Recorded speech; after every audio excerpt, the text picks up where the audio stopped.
Bienvenidas y bienvenidos a un episodio muy especial de Tejiendo el Mañana, un espacio de la Unidad de Educación Permanente para conversar, reflexionar y transformar nuestra práctica profesional. Cada 15 de junio, el mundo se detiene a reflexionar en el Día contra el Abuso, Maltrato, Marginación y Negligencia contra las personas adultas mayores.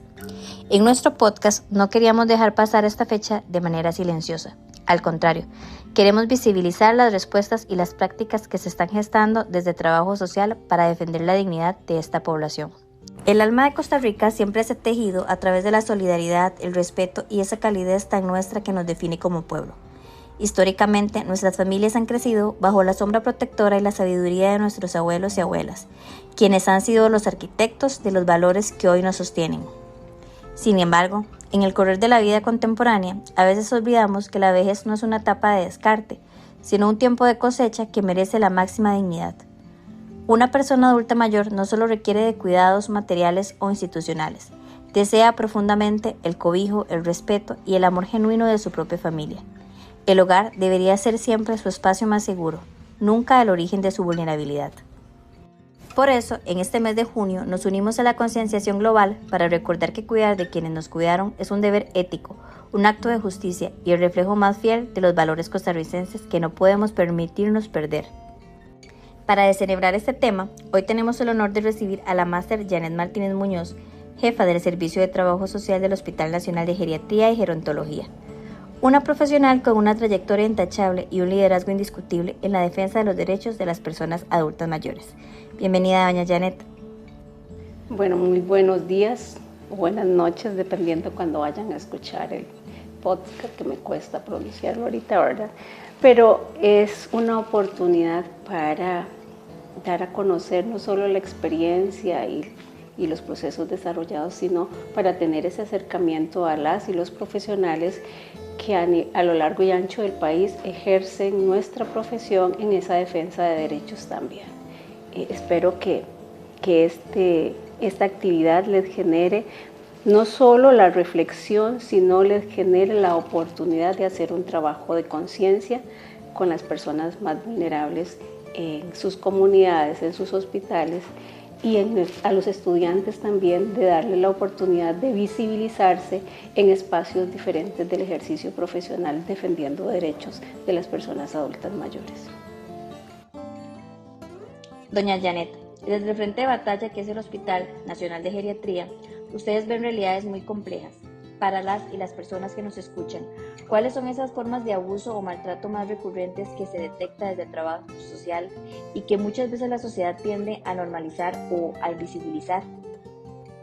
Bueno, primero que todo debemos entender de que el maltrato o la violencia hacia las personas adultas mayores constituye una violación de derechos y se reconoce en la Convención Interamericana de la Protección de los Derechos Humanos de las Personas Adultas Mayores y ha sido ratificada por Costa Rica, así reflejada también en la Ley 7935, que es la Ley Integral de la Persona Adulta Mayor. Que las personas tienen derecho a vivir una vida sin violencia. Cuando hablamos de cuáles son esas formas de violencia que atendemos en el Hospital Nacional de Geriatría, nosotros atendemos las situaciones más complejas porque somos un hospital y un servicio de trabajo social de un tercer nivel de atención. O sea, que para que llegue un adulto mayor víctima de abuso físico, negligencia, abandono, que son las que más se evidencian, ¿verdad? El físico, el psicológico, el patrimonial están también presentes. Para que llegue al hospital significa que ya hizo un recorrido por los 3 niveles de atención. Entonces algo pasó, algo se detectó, algo se trabajó, pero la complejidad y las dinámicas de atención en el ámbito familiar y comunal no dieron la respuesta que se requería. Entonces, esas son las formas que atendemos, pero con la complejidad de las condiciones de salud, que son como los grandes problemas de salud de los adultos mayores. Se llaman síndromes geriátricos y es muy técnico, pero significa que esa persona adulta mayor tiene muchas patologías. Las crónicas, tiene síndromes de inmovilización, dificultades para deambular, caminar, valerse por sí mismo. Puede haber asociado problemas de deterioro cognitivo, más allá de hablar de demencias, ¿verdad?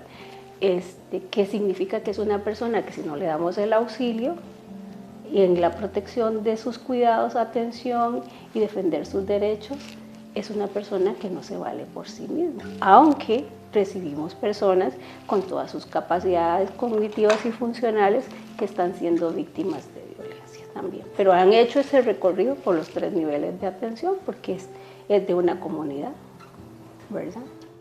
Sabemos que el maltrato no siempre deja huellas físicas. Desde su experiencia, ¿cómo se manifiesta el impacto emocional y social del abandono o el abuso en la estructura de vida de una persona adulta mayor? Bueno, cuando hablamos de violencia en el adulto mayor hacemos ese recorrido y me proyecto a los inicios de cuando hacíamos atención en violencia ya por los 96 por ahí, que no había una definición clara de qué es maltrato o abandono para las personas adultas mayores. Entonces empezamos a tejer, para coincidir con el podcast, a tejer estrategias y a tejer sueños de cómo podíamos hacer esa atención integral. Identificar que para hablar de maltrato teníamos que recurrir a definiciones de lo que era violencia o maltrato en el niño en aquella época.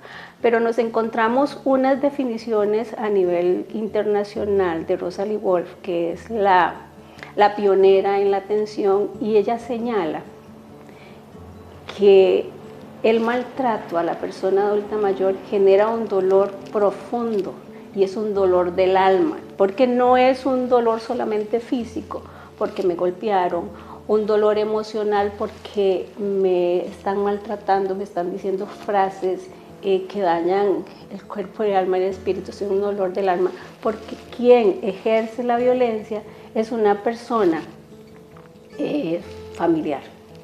El hijo, la hija, el nieto, la persona significativa en la vida que ella crió, que ella protegió y que hace que ese mundo se le deteriore y se le vuelva al revés, diríamos popularmente. Pero eso significa que tenemos que hacer una interpretación de esa realidad que vive la persona adulta mayor, más allá de lo que impacta, porque impacta emocional, física, espiritualmente, y el deterioro de las condiciones de salud se dan evidentemente. Entonces a veces tendemos a confundir con que el deterioro de la salud está generando que la persona sea agredida, y no es al revés, ¿verdad? La violencia genera un deterioro en la condición de salud integral, y en los espacios más sensibles de la persona es donde la afecta. ¿Qué prácticas innovadoras o nuevos protocolos está gestando el servicio de trabajo social que usted lidera? Bueno, nosotros tenemos 30 años de ser pioneras en la atención ya estructurada, organizada, pero nos antecedieron muchas colegas que dejaron una brillantez de trabajo realizado. Nosotros en trabajo social del hospital nos hemos posicionado de una forma posiblemente diferente en el quehacer profesional, porque tuvimos pioneras que el colegio también tuvo, como Diala Fandiño, pioneras como Adelina Brenes Blanco, que fue asesora nacional y ella fue la primera trabajadora social gerontóloga formada en la Universidad de Sorbona. No estamos hablando, ¿verdad?, aparte de haber sido estudiante de la Universidad de Costa Rica, pero ella trajo los primeros procesos de capacitación en gerontología social al país. Entonces nosotros tenemos esa base fuerte, esas raíces profundas de un trabajo social consolidado. Dependía de quienes va llegando a ese servicio de fortalecer o no reconocer y validar la historia. Y parte de la formación de trabajo social gerontológico es reconocer la historia, porque validamos a esas pioneras y a quienes trabajaron en asuntos de envejecimiento y vejez. Eso es parte de lo que se requiere, ¿verdad? Parte de los valores. Entonces construimos un árbol robusto, diríamos, ilusionadamente, ¿verdad? Pero un árbol robusto, con procesos metodológicos, teóricos, bien fundamentados. El equipo de trabajo social a la fecha es un equipo que tiene esa virtud y lo defendemos con celos profesionales porque necesitamos que el profesional que ejerza en la atención de los adultos mayores se identifique y esté sensibilizado con la protección de derechos de las personas adultas mayores en todos los espacios, ¿verdad? Si salud es uno de los principales porque ese es nuestro escenario, pero también necesitamos que se proyecte a qué va a pasar con esa persona adulta mayor en el escenario domiciliar, en el escenario institucional, que se proyecte de cómo hacer efectivo ante la instancia judicial que se generen mecanismos de protección para la persona adulta mayor. Entonces usted me decía cómo hemos hecho ese proceso metodológico a través del trabajo integral, interdisciplinario, entender que no trabajamos solas, pero lideramos ese proceso, sí o sí, de reafirmar de que somos las expertas en lo social, que a nosotros no dependemos de que alguien nos diga cómo se hace un proceso en la intervención profesional, sino que nosotros tenemos claridad de qué es lo que se hace.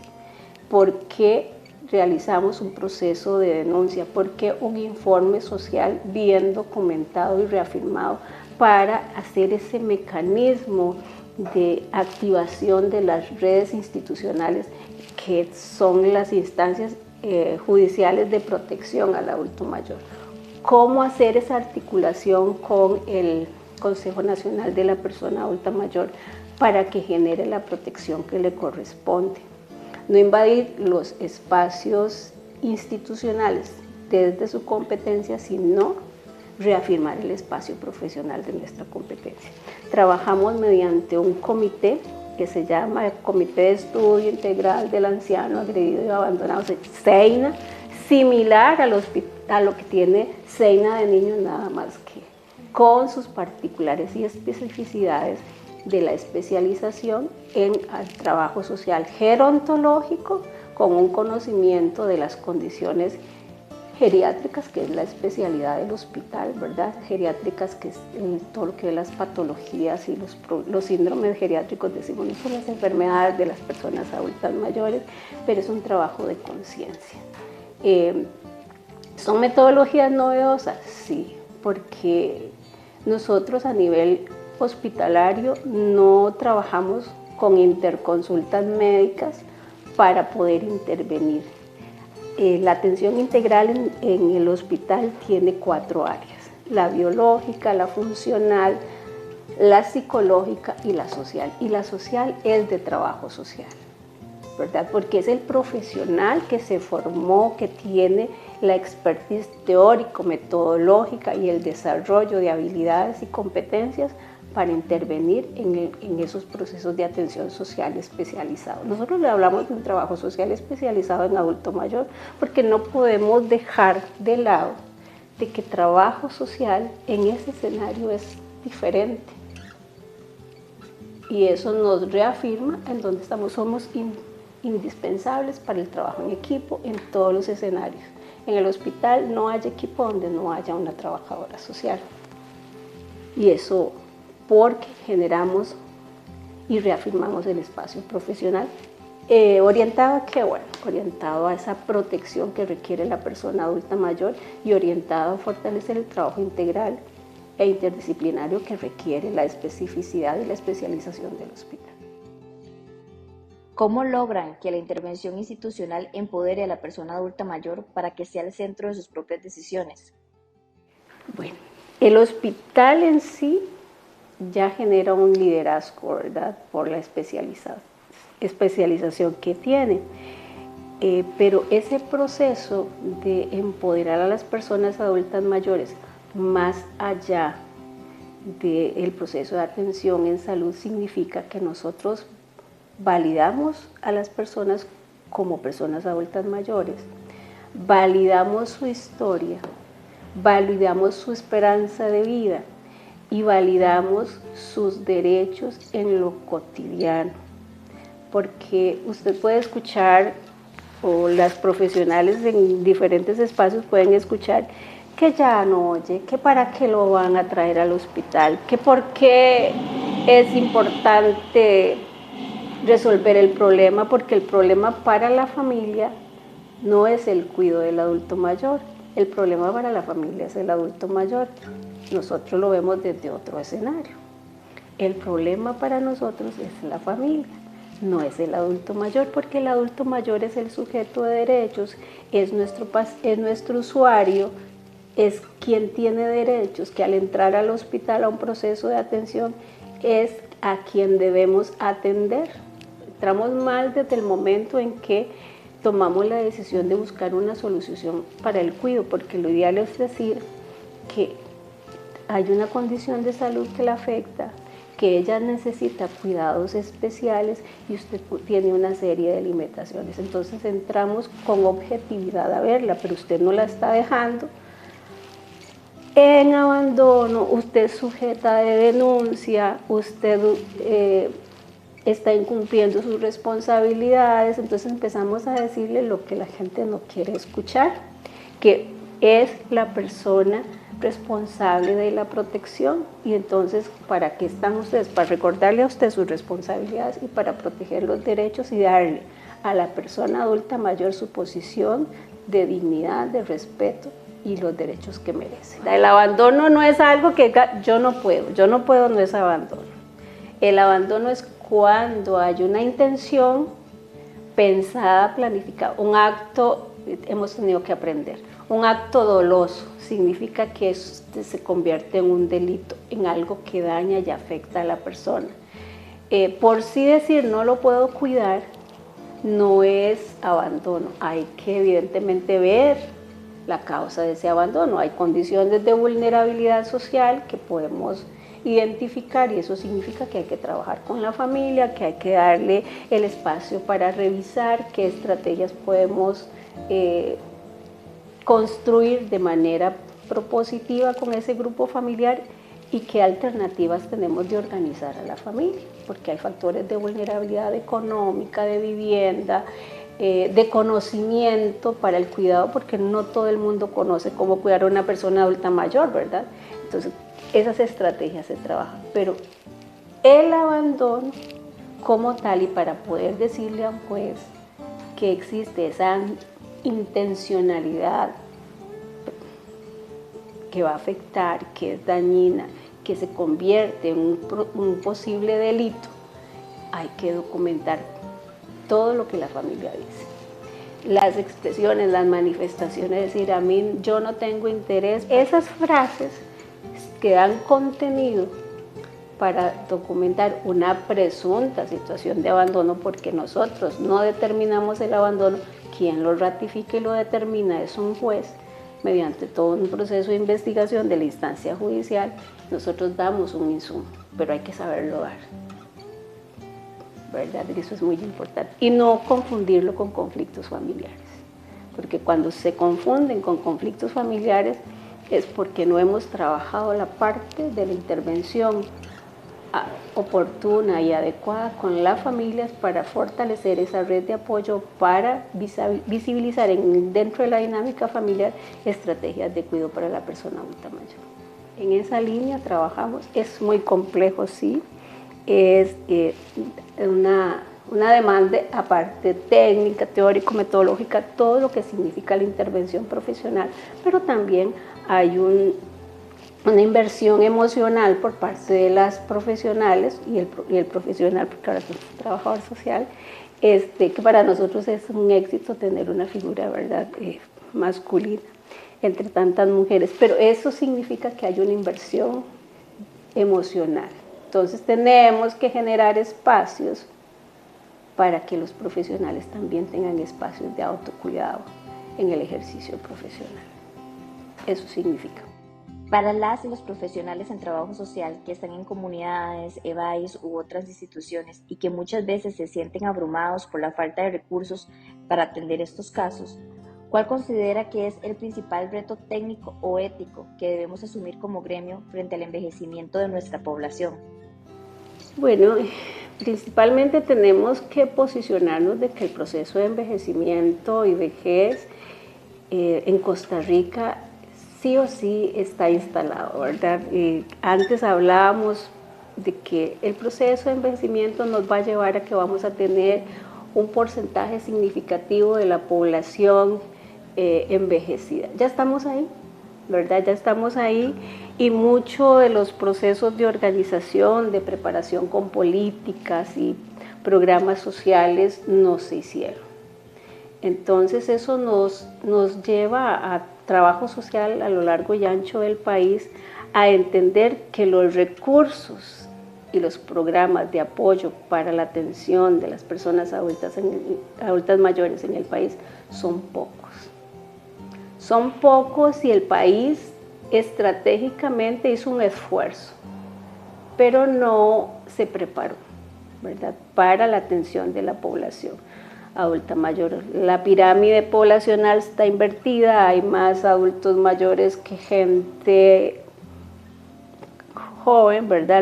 La población menor de edad cada vez es menos. Entonces, ¿qué estrategias con las profesionales del país? Hay que trabajar en procesos de capacitación, hay que tener claridad cuáles son las competencias de cada institución y saber que nosotros en la atención en salud tenemos competencias específicas.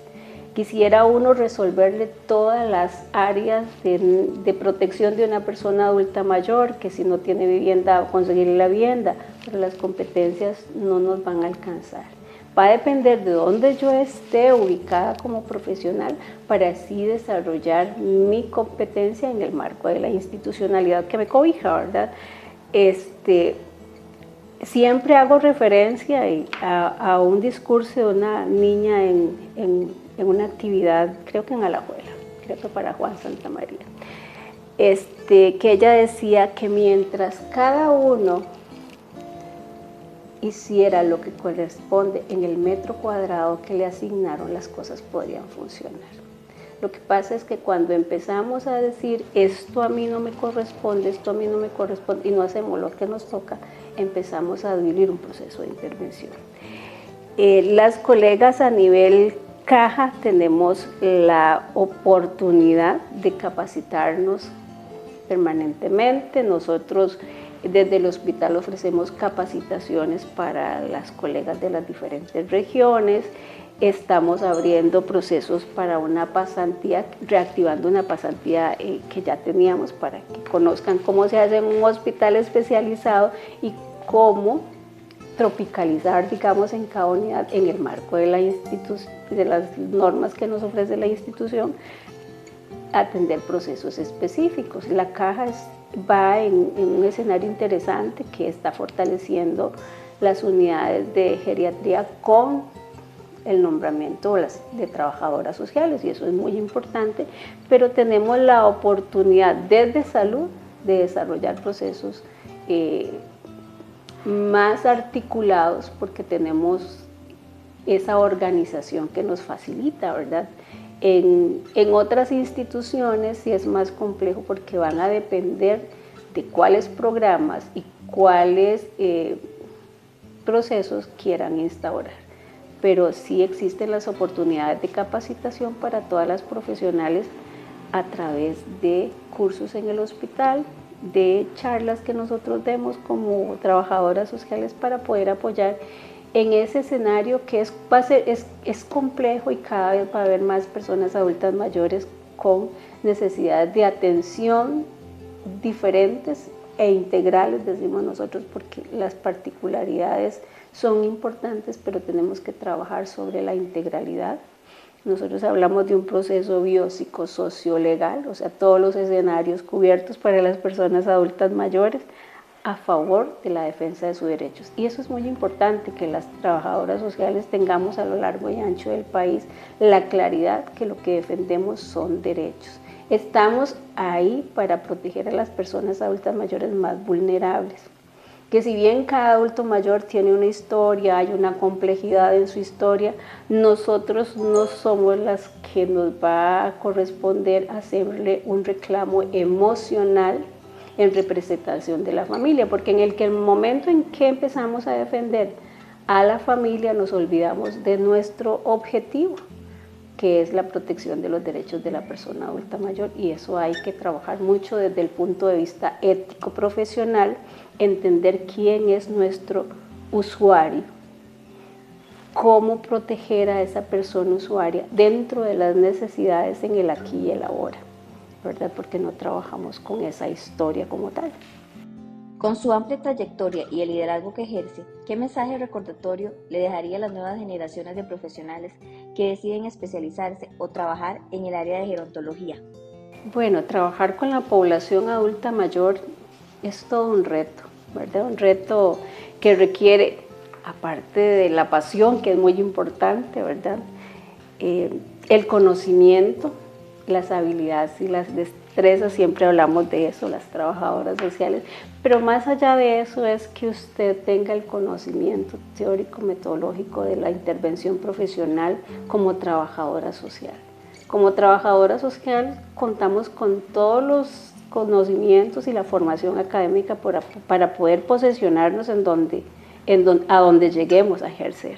Pero en el campo del adulto mayor necesitamos reafirmar y desvestirnos de una serie de mitos y estereotipos para no caer en el edadismo, que es descalificar o discriminar por la edad, entender de que todos vamos y vivimos un proceso de envejecimiento y vejez, sí o sí, ¿verdad? Cada día entender de que lo que hacemos en ese ejercicio profesional de defensa de derechos, de justicia social, lo estamos haciendo también porque estamos construyendo a futuro.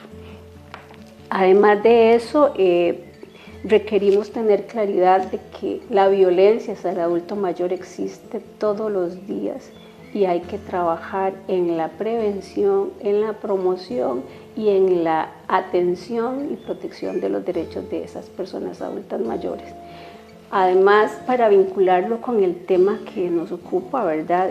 Conmemorar es recordar que muchas personas viven violencia y han vivido violencia históricamente. Por ejemplo, las personas adultas mayores que más viven violencia son las mujeres. Entonces, envejecemos siendo víctimas de violencia porque hemos tenido una historia. Entonces, cuando usted está sensibilizada y está ejerciendo la profesión como trabajadora social, tiene que tener claridad que esa mujer adulta mayor ha sido víctima de violencia todos los días de su vida, como niña, como adulta mayor. Entonces, en todos los escenarios, y ahora le tocó hablar, y ahora estamos conociendo el caso, entonces es el momento de validarla y de retomar, y saber que sí se puede sacar a la persona adulta mayor de un círculo de violencia. Entonces, no conmemoremos pensando en que somos números las personas adultas mayores, sino que el ciclo de la violencia se puede romper, que el maltrato, la negligencia y el abandono, hay que disminuir esos factores de vulnerabilidad y trabajar con procesos de contención que contengan, valga la redundancia, esos factores y manifestaciones de violencia, y darle la oportunidad a la persona que perdió la esperanza, adulta mayor que perdió la esperanza, que siente que ya de ahí nunca va a salir porque eso ha sido su vida, de que hay una oportunidad de mejorar las condiciones y calidad de vida. En pocas palabras es mejorar y proteger derechos. Esa es la tarea. Doña Janet, muchas gracias por su calidez, su claridad y sobre todo por recordarnos que el buen trato a las personas adultas mayores es una responsabilidad colectiva que empieza por nuestra ética profesional. Su visión hoy nos deja hilos muy valiosos para seguir tejiendo mejores respuestas. Muchas gracias. A servirles, estamos.